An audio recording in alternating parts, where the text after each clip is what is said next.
ओम नमो भगवते वासुदेवाय। निर्जला एकादशी को सबसे कठिन व्रत माना जाता है। इस व्रत को करने से सभी पापों का नाश हो जाता है। इस व्रत को करने से मन को शांति मिलती है। हमारे धर्म में एकादशी का विशेष महत्व है।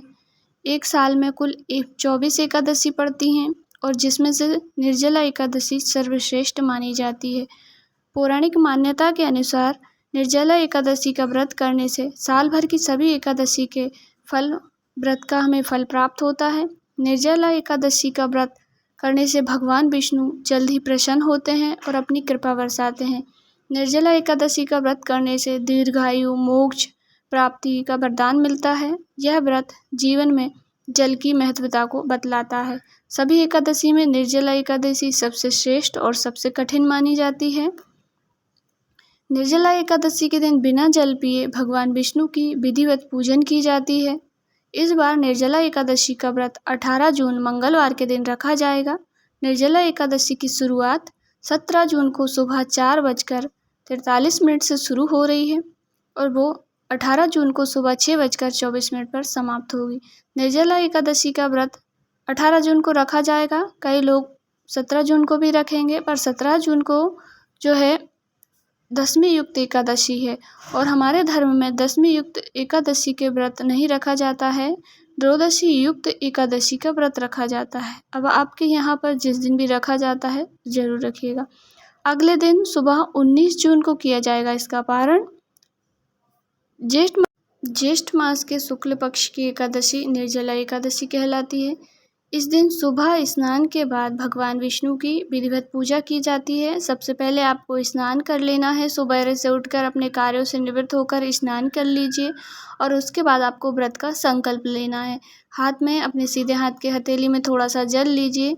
उसके बाद आप संकल्प लीजिए। जिस प्रकार से आप व्रत रखना चाहते हैं, निर्जल रहना चाहते हैं या फलाहार के द्वारा या जलाहार के द्वारा, आप जिस प्रकार का व्रत रखना चाहते हैं उस प्रकार से संकल्प लें। पर इस व्रत में अन्न बिल्कुल भी नहीं खाया जाता है।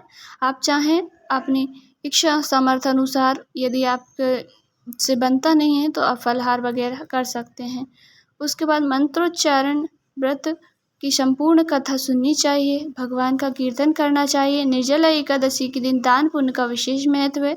इस दिन वस्त्र, छाता, अन्न और बिस्तर का दान करना चाहिए। फल फ्रूट इत्यादि का दान करना चाहिए। इस दिन अन्न का दान नहीं किया जाता है और जल का भरा हुआ कलश दान करने से श्रद्धालु को पुण्य प्राप्त होता है। माना जाता है कि इस दिन एकादशी का व्रत करने से अन्य एकादशियों पर जो हम अन्न खा लेते हैं उसका भी दोष छूट जाता है और सभी एकादशी का पुण्य प्राप्त होता है। तो आप भी यदि एकादशी का व्रत रखते हैं तो इन नियमों का ज़रूर से ही पालन करें। इस दिन माता तुलसी को जल अर्पित नहीं किया जाता है, पर तुलसी में दीप जरूर प्रज्वलित किया जाता है। तो आप दूर से ही तुलसी महारानी को प्रणाम करें और एक दीपक प्रज्वलित करें। यह दीपक आप सुबह टाइम भी कर सकते हैं और शाम के समय में भी कर सकते हैं।